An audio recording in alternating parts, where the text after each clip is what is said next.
I love you.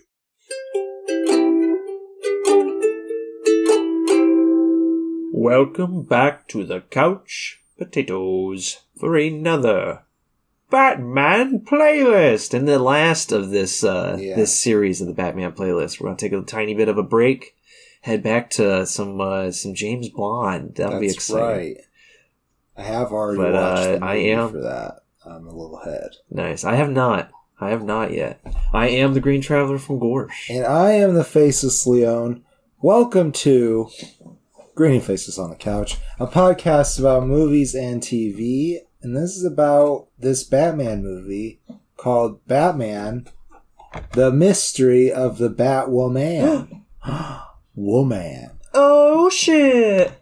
Yeah. And, I won't spoil who the Batwoman is just yet, but... well, she's voiced by... Yes, yeah. Yeah. Kira Sedgwick. That's the great... Right. I think she's in... I gotta look it up. I think it's called The Closer. Yes, The Closer on TNT. Yeah, she is. One of my mom's favorite shows for a while. I don't know if she's still considered the favorite show, but I assume she does. So yeah, that's the one where that's the only thing I know her. That's the one where she is good at getting people to confess or something like that, right? Yeah. I don't know. She closes cases or something like that. Mom watched it. I read while it was on television. I didn't really care for those kind of shows. But that's the only thing I know Kira Sedgwick from. But yeah, she voices the Batwoman. That's exciting. But this version of Batwoman is unlike any I've ever seen. Yeah, I've never seen this movie before. I can't. If I've seen this movie before, I blocked it out of my memory so hard. There's no way that I've seen it. But yet, some of the animations seemed familiar. It's like the show, except for I don't know. It's a little different. It's definitely different. Maybe a different animator, or they're playing with their style a little bit. But I can't say that I necessarily care for it. It's supposed to feel like the same style, but it doesn't. Yeah, it feels very weird. This whole movie felt a little weird. Yeah, and from the very opening credits, honestly. But what I was gonna say though is the only version of Batwoman that I know is the current one. Yeah, the redhead and I read a lot of DC Rebirth when they were doing their Rebirth era, and I can't remember her name. Kate Kane. Her last name was Kane. Kate Kane. Okay. Yeah, that's the only version I know. And she was Batman's cousin. Well, sorry, Bruce Wayne's cousin. Yeah. And, her dad was a colonel and also a villain / anti-hero kind of thing.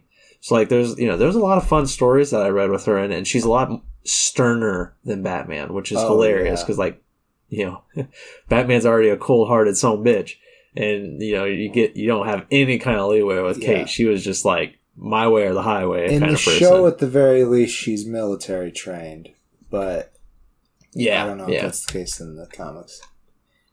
Oh, right. They did make a CW show. They did. I haven't watched the second and I think third season where they completely replaced who was playing Kate Kane.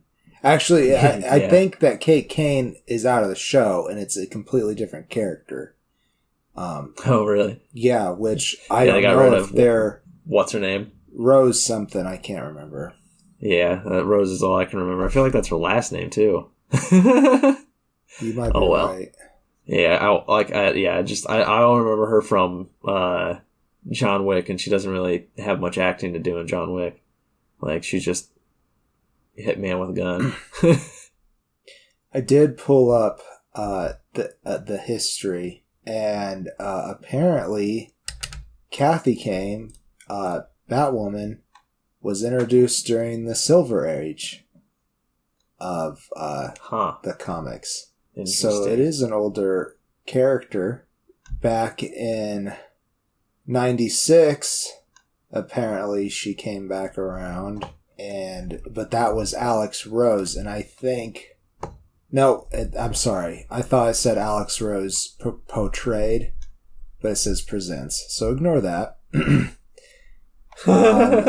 They don't give a name for that Batwoman. It must be the same Batwoman. I was just trying to find where this movie comes in.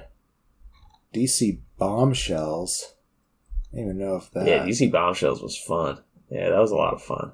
I like the outfits specifically. They had a lot of good World War II style changes to a lot of the female character outfits.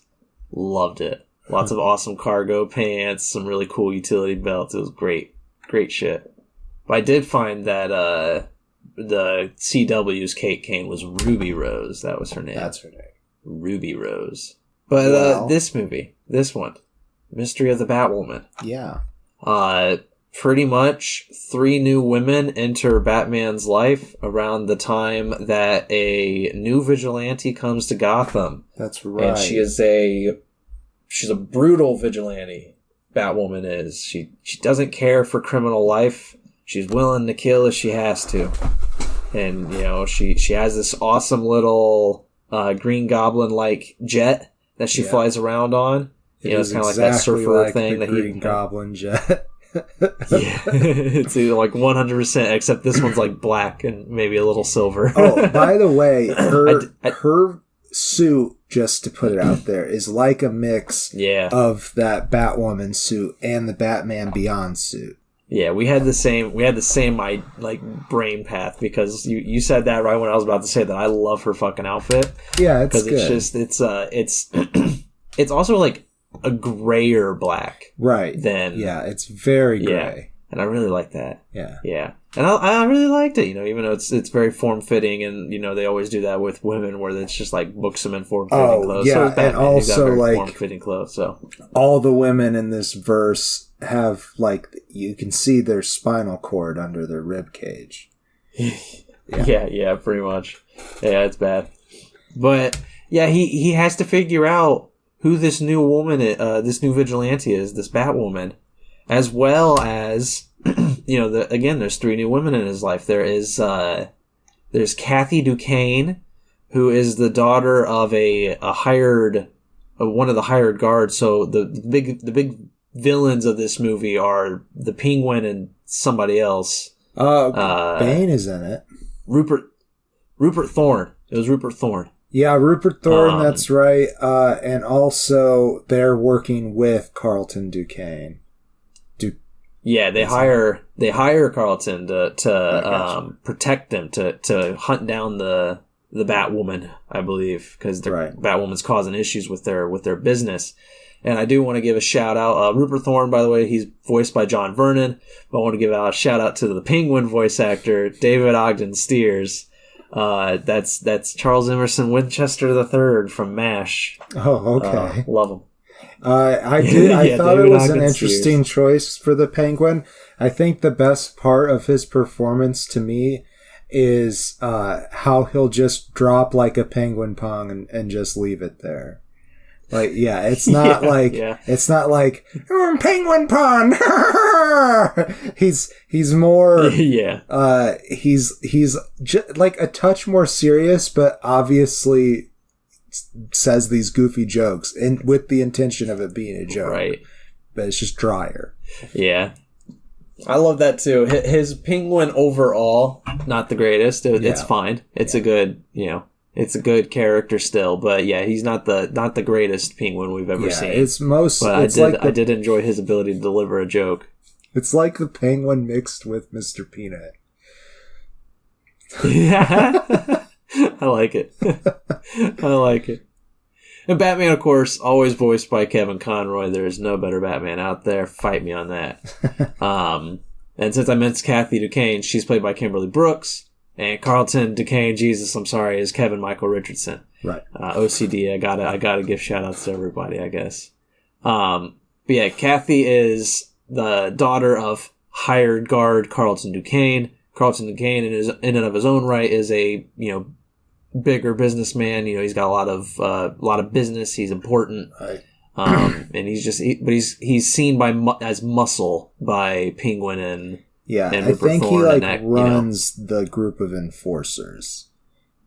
I think that's right. Yeah. And Bruce, oddly enough, even though Kathy seems very much his junior, he begins a relationship with her. It's also implied, and I'm sorry to the people out there who love this relationship, I'm sorry, I think you're weird and also wrong. But at the beginning of this movie, it implies a relationship between Bruce Wayne and Barbara Gordon, Batgirl. Yeah, but it's more like Barbara's super into him. She's off at college, and she misses her little, play date with Batman. Yeah, and she's like, "Oh wait, I'm actually super into him." She keeps on calling him and flirting with him, and he keeps on being like, bye, Barbara." Yeah, he has that moment at the beginning. It's so hilarious. It's so out of, like, it feels very out of character for Batman. But, like, he's on the phone with her, and he's just, like, trying to get off the phone because she's starting to get horny. Yeah. And he's just, like, pulls out a paper, and he starts crinkling it, and he's just like, "Oh, we're in a tunnel, Barbara. Gotta go, bye." and then, like, it cuts to Alfred, and Alfred's like, "I think that worked." Yeah, Tim Drake's like, "Yeah, good one, Batman." And Alfred's just like, "Another daring escape for you, sir." But I don't like that relationship. No. I'm going to be upfront. I don't like Bruce Wayne and Barbara Gordon. It feels fucking weird. I like Barbara Gordon and Dick Grayson. Damn it. And I think I said Bruce Grayson. Bruce Grayson. Bruce Wayne and Barbara Gordon. Bruce Grayson. I don't know. Dick Bruce. Another weird thing I found out, though, because I was investigating it, this movie takes place just before the flashback scene of the last film we watched, The Return of the Joker. So, like, Return of the Joker has a big flashback where, all the big shit happens in the storyline that we talked about in last week's episode.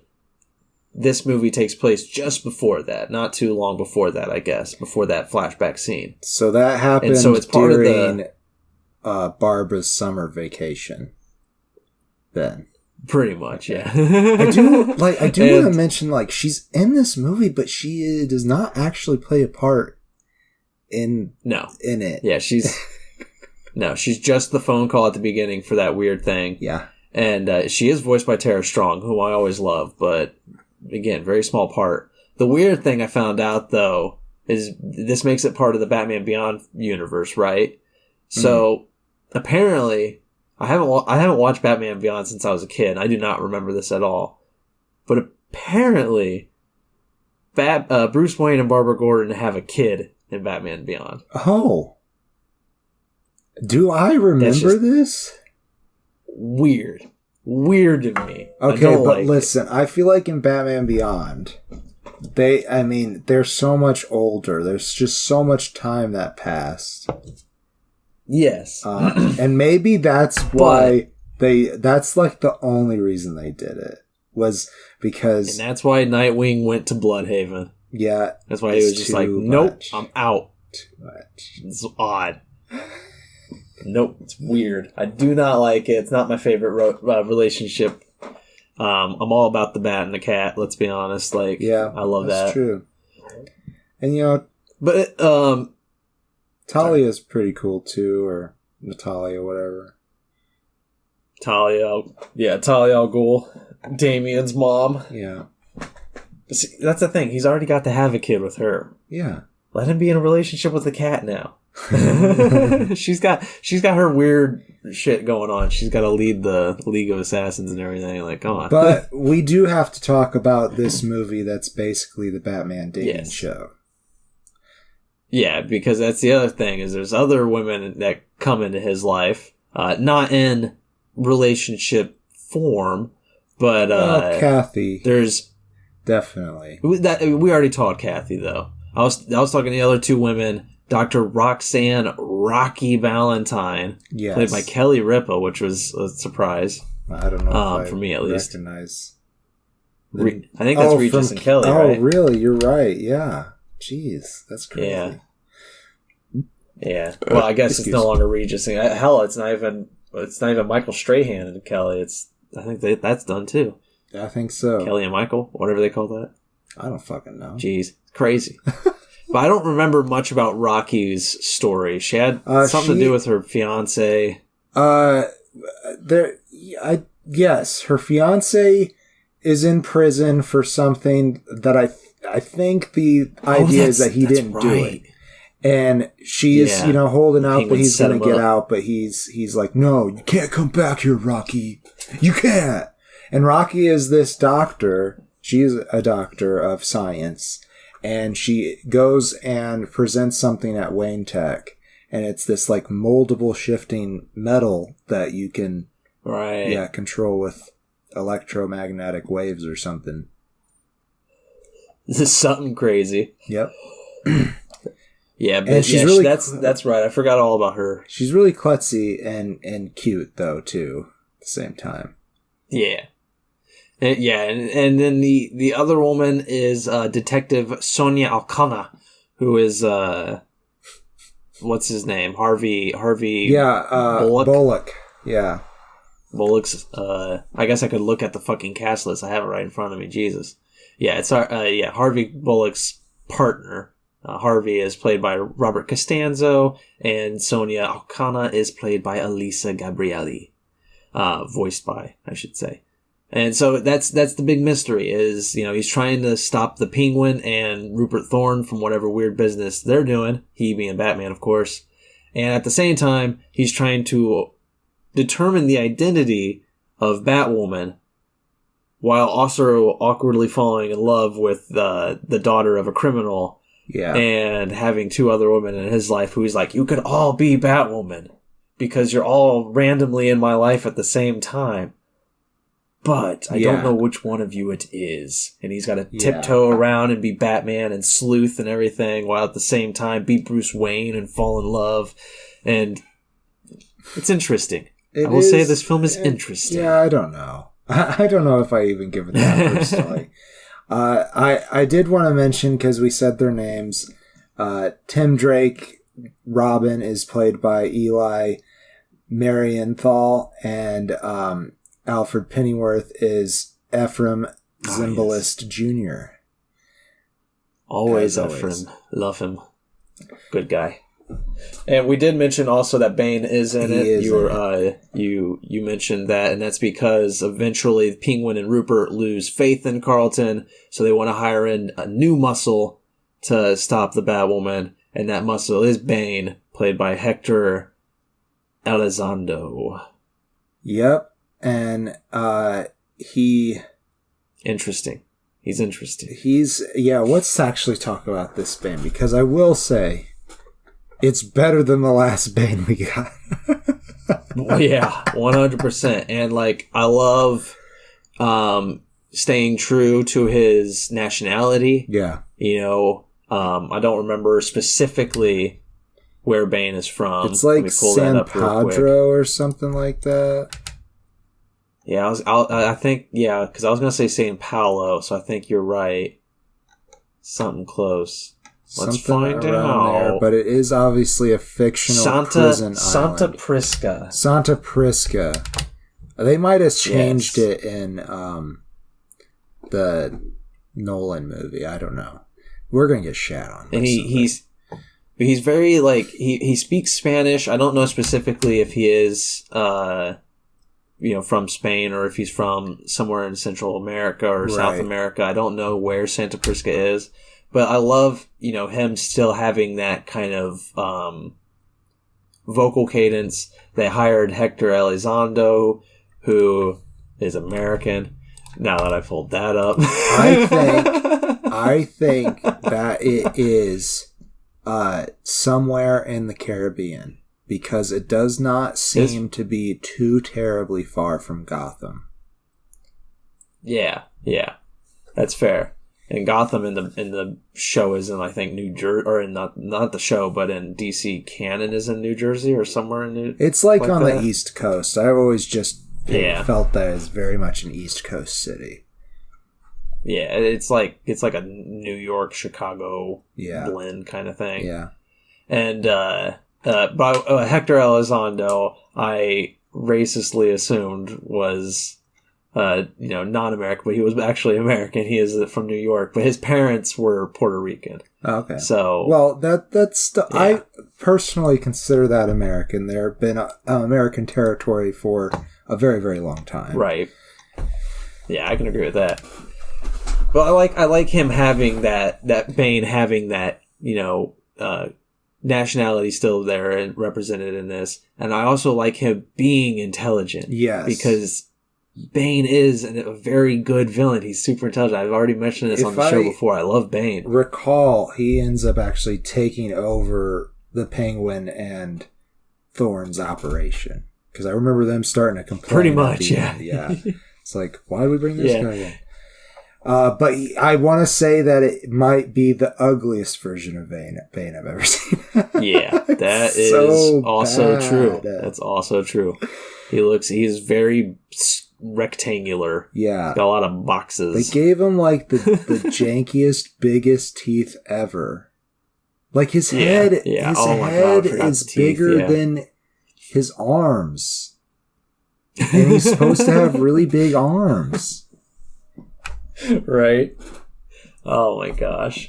Yeah, Bane was definitely weird. Penguin was weird. Rupert Thorne, like, I blink and I miss him in this movie. Like, I mean, he's there and he definitely has a big part, cards. but like, yeah, you don't really remember him at all. He doesn't do much besides just talk boldly every now and then. Yeah. But I do like the mystery of the Batwoman. Of the Batwoman. I like, all of that, all that's going on there. Because, it is a good mystery at the very least. It's the mystery of the Batwoman. It's in the name. And so, like, that part by itself is good. I enjoy trying to piece it together myself before coming to, like, the obvious, inevitable end at, once you've deduced what's going on, who the Batwoman is. It's like once you get there, you're like, okay, yeah, that is the only way it could be. I like it. It's in the movie kind of like, once it plays all of its cards up front, it doesn't spend too much longer with it. It just gives you the answer. And I like that too. I was like, that's fine. It kept going. I liked how the script just kept going, and that was nice. But the relationship stuff, man, I just and the animation, as we talked about too. It's just like I feel like so I'm gonna go ahead and go to my closing statements unless you think there's more to talk about before that. No, you're fine. Yeah, I feel like there just is less to talk about in this movie, and that's because a majority of it is that relationship stuff that you're talking about, and it's not fun. I don't know who they're writing it for. Like, it kind of felt like they were trying to open up Batman more to girls, and I say that from the perspective of the company.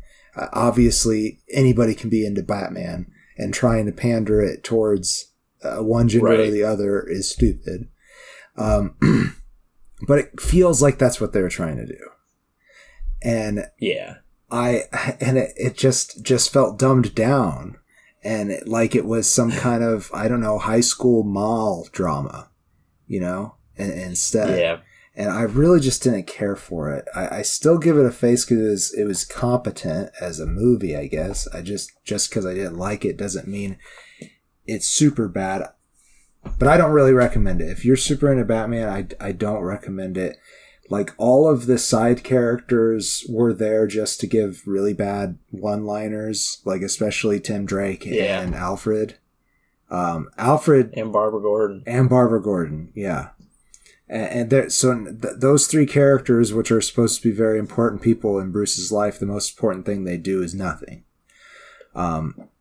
Even Jim Gordon and Harvey Bullock. Like, Harvey's more in it than Jim is, but that's like true. Even he doesn't have much to say. Yeah, it's a weird take on Batman, I feel like, and I didn't really care for it.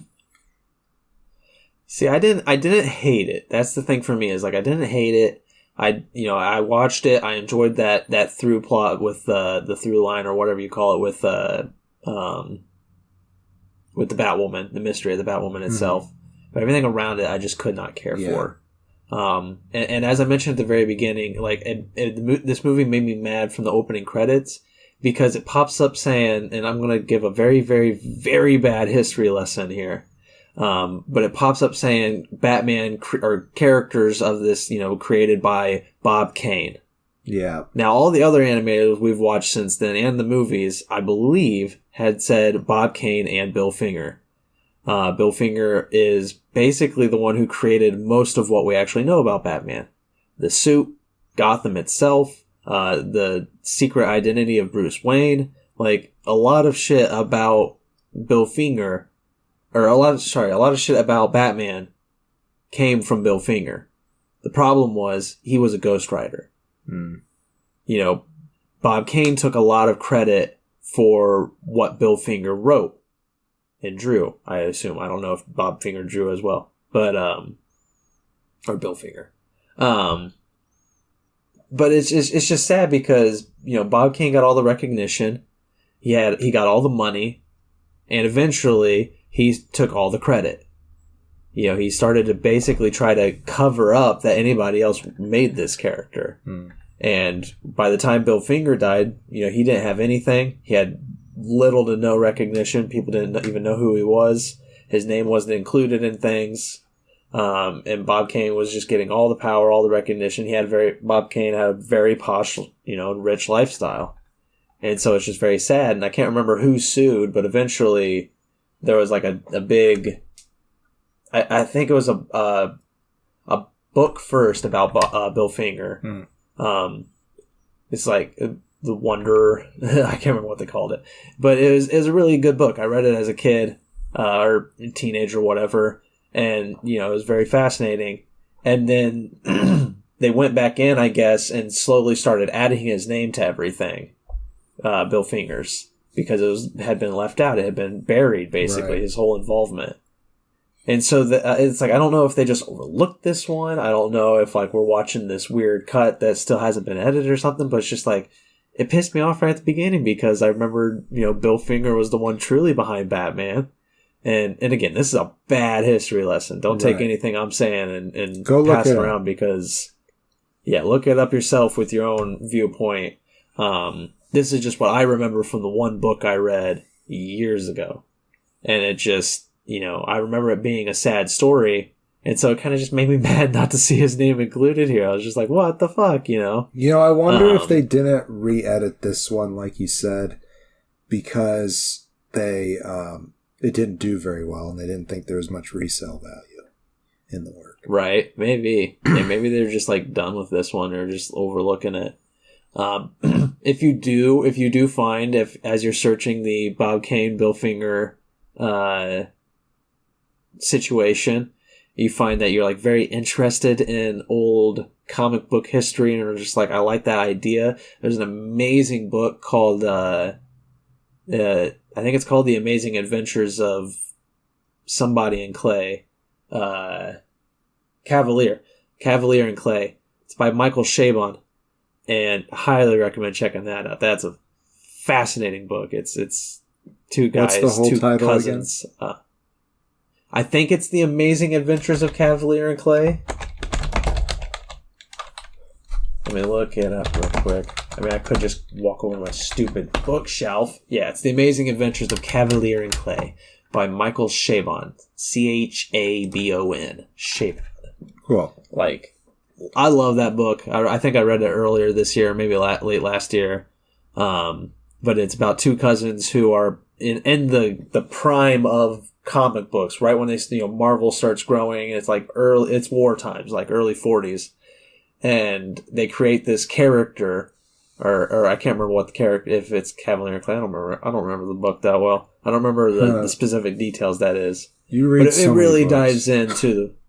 I do, but it really dives into this amazing world of, you know, the beginning of comic books and how it was to be a comic book writer back then, and also have other people take credit for your characters and your work, because I think one of them is pretty much a ghostwriter or loses like rights to his characters and that kind of stuff. I don't remember. Gotcha. But fascinating novel. Also check out that Bill Finger book. I might as well just look that up real quick as well. Ooh, they made a documentary film on it. It's on Hulu. It's called Batman and Bill. Okay, yeah, I think I've seen the thumbnail for that. I'll have to check it out. Yeah, I might have to check that out too. What is the Bill the Boy Wonder? Bill the Boy Wonder, the secret co-creator of Batman by Mark Tyler Nobleman. That was the book I read. Okay. So, that was this book or this movie's opening was irritating me because it left Bill Finger out. Because it just said created by Bob King. I had literally had to rewind the film just to make sure I didn't miss it so that I could bitch about it and make sure I bitched about it on the podcast. Right. Because I got like 5 minutes past the opening credits and I was like furiously writing a note. It's like, make sure you talk about this. And I was like, all right, maybe I missed it. So I backed the whole movie up just so I could watch the credits again and be like, yes, I was fucking right. You're not there. What the fuck? and the movie never really picked back up after that initial irritation. I like the mystery, but everything else about it was just kind of like, all right. So it's fine. And where fine falls on my list is a 2.5 stars. So that's what it gets. It's fine. It's fine. I'll give it. It's fine. It's just I didn't really care for it. If you know nothing about Batwoman, I think it's less aggravating. True. But if you know nothing about Batwoman, just go out and pick up some of those DC Rebirth books. Check out the DC Rebirth era. I don't know how the overall comic book world feels about DC Rebirth, but I think it's a pretty solid jumping on point for a lot of readers. So right. And I don't know. They obviously dumped the New 52, but that's not super huge either if you want to check that out. That's true, yes. It was pretty well... Well, I say pretty well wrapped up, but it was... that's another good jumping on point. They've had a lot of decent jumping on points the last 2 decades. Like, they've been trying to get readers interested again. Right. Sadly, I'm out of money, otherwise I'd still be reading them. Right, and I feel like a lot of people are probably in that boat. But I think, on that sad note, and those recommendations, let's focus on the recommendations. On that note, I think we'll end our show. What do you think? Indeed. I think you are right. Thank you all for listening. Always lovely to have you here. And again, this was the end of the Batman playlist. I forgot we usually, when we end that's right. playlists like this, my favorite would probably still be Mask of the Phantasm. That's a pretty good one. Honestly, I really like that Batman Beyond movie. It's just got that darker feel, more serious feel. And I know it's not the traditional choice, maybe, but it would be between that and Batman with Jack Nicholson as the Joker. That movie is pretty fucking good. It really is pretty fucking good. You know what? I'm just going to switch it to that came one. Down to... I think it's that one. That's fair. Yeah, for me it came down to Mask of the Phantasm versus that one, Batman, the first Michael Keaton. But it's gotta be Mask of the Phantasm. That one that's nostalgia for me. It's a good one. It's a good choice. Worst for you? Oh, Batman and Robin, easily. Batman and Robin? You hated that more than sitting through the serials? Oh god, I forgot about the serials. Okay, that's right. It would be the serials, yeah. The serial, yeah. Batman and Robin a close second, though. Yeah, but you could sit through Batman and Robin and have a good time still, and at least not fall asleep. Nope. I wouldn't fall asleep, but I don't know about good time. I laugh at 5 of those jokes, I think, at best. Yeah, that's fair. That's fair. And it's not... I'm sorry. I'm sorry to your wife. I'm sorry. Also, the serial is just racist. Yeah, that's all there is to it. Yeah, it's not really a close second. I had literally forgotten we had watched that. So. That's how much you hated it. All right. Well, that's the show. Yep, I'm the Green Traveler from Gorsh. And I am the sexy Leone. Okay. Oh, shit. I'm faceless. And safe travels And good night. Green and Faceless on the Couch is a proud production of Fiction Works 19. Are you a fan of the show? Feel free to contact us at greenandfacelessfans@gmail.com or visit our Patreon page at patreon.com/greenandfaceless. Don't forget to comment, like, and subscribe, or rate us on Apple Podcasts. Thank you so much for listening.